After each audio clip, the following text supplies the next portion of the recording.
सरना धर्म कोड की मांग को लेकर कांग्रेस की ओर से रणनीति बनाई गई है कि कांग्रेस 26 मई को राजभवन के समक्ष इसको लेकर विरोध प्रदर्शन करेगी। लेकिन दूसरी तरफ झारखंड के पूर्व मुख्यमंत्री चंपई सोरेन ने कांग्रेस पर जमकर हमला बोला है। आज इसी पर हम चर्चा करेंगे। हमारे साथ कांग्रेस के प्रवक्ता सोनाल शांति मौजूद है। बातचीत करते हैं कि एक और जहां चंपई सोरेन ने आरोप लगाया है कांग्रेस पर, उनका कहना है कि 1961 में ही कांग्रेस ने ही खत्म किया था सरना धर्म कोड और अब कांग्रेस ही मांग कर रही है, ये कैसे? चंपई सोरेन जी को पहले ये जानकारी लेनी चाहिए कि उस समय सरना धर्म कोड के नाम से कोई कोड था क्या जनगणना के फॉर्म में? कम से कम वो जिस दल में चले गए हैं उस दल की फितरत रही है आदिवासियों के सम्मान और अस्तित्व के साथ खिलवाड़ करना। उस अपनी गरिमा को वहाँ पर ताक पर न रखें और उस दल के सांचे में पूरी तरह से ऐसा न ढल जाएं कि आदिवासी समुदाय को और आदिवासी समाज को जवाब देना उन्हें भारी पड़ेगा। क्योंकि उन्होंने चुनाव में भी देख लिया है, विधानसभा चुनावों में, कि जनता किसके साथ है और कौन जनता की असली हितैषी है, कौन आदिवासियों का असली समर्थक है। तो शायद यही वजह है कि आज वो जिस दल में हैं उस दल को आदिवासी समुदाय के लोगों ने झारखंड में ठुकरा दिया है। रही बात कांग्रेस पर आरोप लगाने की, तो कांग्रेस उतनी शिद्दत से आदिवासियों के लिए सरना धर्म कोड की मांग कर रही है और वो आज से नहीं है, 70 और 80 के दशक से कांग्रेस फिर से मांग कर रही है। परिस्थितियां ऐसी हो कि पहले झारखंड अलग राज्य हो, ये कांग्रेस की प्राथमिकता रही थी। लेकिन देश में दौर ऐसा चला था कि उस समय ये अंजाम नहीं दिया जा सका। लेकिन 2000 में झारखंड अलग हुआ, उसके बाद फिर से एक बार कांग्रेस चाहती है कि सरना धर्म कोड के मामले में हम मुखर हैं और हम चाहते हैं कि आदिवासियों की पहचान और अस्तित्व के लिए उनको कोड दिया जाए। मैं यह बता दूं, इन्हें पता होना चाहिए चंपई सोरेन जी को, राज्य के वो मुखिया हैं और मुखिया रहते हुए भी उनको ये जानकारी होनी चाहिए। रामदयाल मुंडा ने अपनी दशक के दौरान में, अपने कार्यों के दौरान में, अपने शोध के दौरान में इसकी मांग प्रमुखता से की थी और वो कांग्रेस से जुड़े हुए थे और उन्होंने धर्म नाम की किताब भी लिखी थी और इसका मांग जोर शोर से उठाया था। तो पूरे इतिहास की जानकारी वो रख लें, तब कांग्रेस के बारे में आरोप लगाएं। अच्छा, बांग्लादेशी घुसपैठ को लेकर उनका कहना है कि सरकार को सब पता है कि यहाँ पर बांग्लादेशी घुसपैठ ही है, लेकिन सरकार कोई पहल नहीं करी। अब दिशा निर्देश जो है वो गृह मंत्रालय से जारी किया गया है सभी राज्यों के मुख्यमंत्रियों के लिए, लेकिन अभी भी सरकार जो है वो मौन है। सरकार को पता है कि पाकुड़ में 90% जो है वो धर्म परिवर्तन हो गया है, वहाँ पर बांग्लादेशी घुसपैठ है, लेकिन अभी भी सरकार मौन है। आखिर क्यों? सबसे पहले ये सवाल तो उनको अपने देश के गृह मंत्री और अपने नेता माननीय अमित शाह जी से पूछना चाहिए। अगर घुसपैठ हुआ है देश में तो झारखंड सरकार के में हुआ है क्या? झारखंड सरकार के महागठबंधन सरकार के कार्यकाल में हुआ क्या?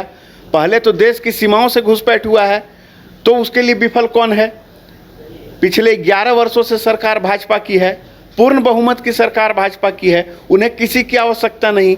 अभी बैसाखी की सरकार 1 साल से चल रही है, 10 वर्षों से तो वो कम से कम पूर्ण बहुमत की सरकार चला रहे थे। तब तो वो किसी को कह भी नहीं सकते हैं कि हाँ हमारे ऊपर ऐसा दबाव था या ये दबाव था, वो दबाव था।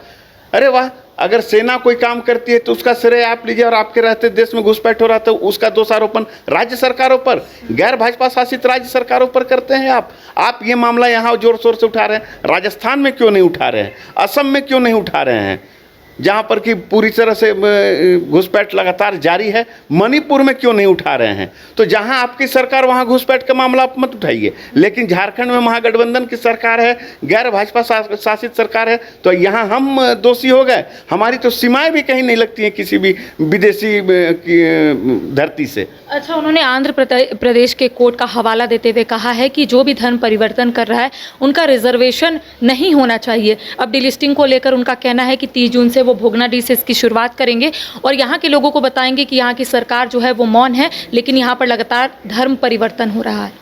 आदिवासी समुदाय को सबसे बड़ा छलने का काम अगर कोई कर रहा है आज की तारीख में, तो भाजपा में गए हुए ऐसे ही नेता चंपई सोरेन जी जैसे नेता जो हैं उनको यह कम से कम स्वीकार करना चाहिए कि हाँ हम गलत थे, आज हम सही हैं। वो या तो बोलें कि पहले हम गलत थे या तो बोलें कि आज हम गलत हैं।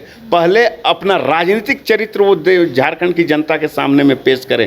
उनको झारखंड की जनता और आदिवासी समुदाय गार्जियन के रूप में मानता था, लेकिन आज वो आदिवासियों की आंखों में धूल झोंकने का काम कर रहे हैं। तरह तरह का एग्जाम्पल देकर, उदाहरण देकर उन्हें बरगलाने का काम कर रहे हैं। आज जब भाजपा के साथ आदिवासी समुदाय नहीं है तो उसे जोड़ने के लिए तरह तरह का प्रलोभन देने की कोशिश कोशिश कर रहे हैं और उनको झूठे बयानों के सहारे, झूठे तथ्यों के सहारे जोड़ना चाहते हैं।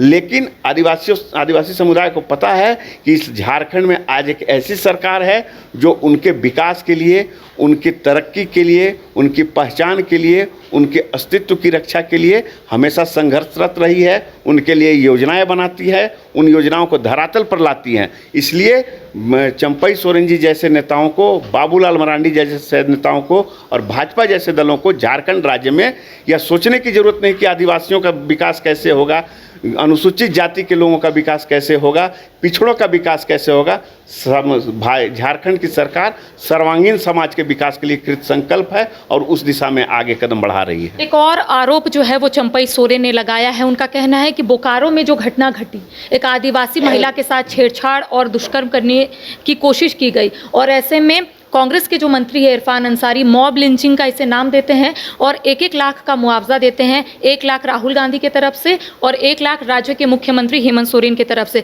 ऐसे में उनका कहना है कि यहाँ की महिला कैसे सुरक्षित रहेगी। यहाँ की महिलाएं जो है अगर अपनी बात रख रही है तो दूसरे पक्ष यानी कि जो उनके साथ गलत कर रहे हैं उनको पैसे दे रहे हैं, तो ऐसे में मनोबल जो है यहाँ के लोगों का ऐसे बढ़ जाएगा। नहीं, देखिए, अगर अपराध हुआ है तो अपराध की जांच सरकार करती है, प्रशासन करती है, लेकिन उसके पहले किसी को सजा दे देना और वो भी एक, मान लीजिए कि कोई एक व्यक्ति दूसरे व्यक्ति के ऊपर हमला करता है, कुछ करता है, तो वो आपसी रंजिश कहला सकती है। लेकिन एक भीड़ तंत्र अगर किसी की हत्या करता है, उसको सजा देने के लिए कानून अपने हाथों में लेता है, तो उसको किस चीज़ की संज्ञा देंगे हमारे माननीय पूर्व मुख्यमंत्री साहब? पूर्व मुख्यमंत्री बताएं कि वो क्या था या क्या होता है वो। क्योंकि ये घटना आज एक घटना नहीं है, इसके पहले भी ऐसी घटनाएं हुई कि भीड़ के द्वारा अगर किसी की हत्या की जाती है तो उसको कौन सा नाम दिया जाए, वो नाम बताएं, हम वही नाम रख लेंगे। बात तो एक है, अगर किसी को जाने बिना, पहचाने बिना, सोचे बिना, समझे बिना कि उसने किया है या नहीं किया है, उनका भी तो कहना है कि बिना सोचे समझे इरफान अंसारी ने जो पैसे दिए उनको भी तो थोड़ा ठहर जाना चाहिए था कि आखिर मामला क्या है। ये तो पहले ही मॉब लिंचिंग का नाम दे दिए, उसके पास मुआवजा दे दिए। नहीं, मुआवजा ठीक है, चला गया, लेकिन अगर कल को क्या साबित होगा तो वो तो कार्रवाई भी होगी, लेकिन जिस पर कार्रवाई होनी है उसको तो आपने सजा दे दिया, उसके परिवार के लोग तो भोगेंगे। हो सकता है कि जो सजा अदालत निर्धारित करती वो सजा इससे बड़ी होती, 20 साल 30 साल वो जेल में रहता, या हो सकता है अदालत उसे फांसी की सजा देती। लेकिन उस तरह इस कानून को अपने हाथ में आपने ले लिया। कल को गए अगर वो निर्दोष निकल गया तब उसका क्या? तब उसका क्या? आखिर सारे फैसले अगर आपको करने हैं, भीड़ को करना है, तो लोकतंत्र की आवश्यकता क्या है? यहाँ भीड़ तंत्र का राज होना चाहिए। तो ऐसा नहीं होता है। हर मसले को धार्मिक बनाना, जिहादी की तरफ बातें करना कि हम इससे, ये मुसलमान की बातें हो गई, ये आदिवासियों की बातें हो गई, आदिवासी मुसलमान के बीच में कन्फ्लिक्ट पैदा करना, ऐसा नहीं है। ये भाजपा की राजनीति का हिस्सा है। चंपई सोरेन जी को इससे बचना चाहिए। आज नहीं तो कल उनको भाजपा की राजनीति से दूर होना होगा और ये मौका आएगा और जरूर आएगा और जल्दी आएगा जब उन्हें अपनी गलती का एहसास होगा कि हम किस धारा के थे और किस धारा की ओर मुड़ गए। तो देखिए, आज झारखंड के पूर्व मुख्यमंत्री चंपई सोरेन ने जमकर निशाना साधा है। सरकार जिस तरीके से कार्य कर रही है, यानी कि कार्यशैली पर भी सवाल उठाया है, इसके साथ ही कांग्रेस पर भी जमकर हमला बोला है। और ऐसे में आपको पता होगा कि बोकारो में जो मामला सामने आया है, इसको भी लेकर अब सियासत तेज हो गई है। कई सवाल जो है चंपई सोरेन ने उठाया है। आपने सुना कि कांग्रेस के प्रवक्ता सोनाल शांति ने तमाम सवालों का किस तरीके से जवाब दिया है। फिलहाल मुझे दे इजाजत, नमस्कार।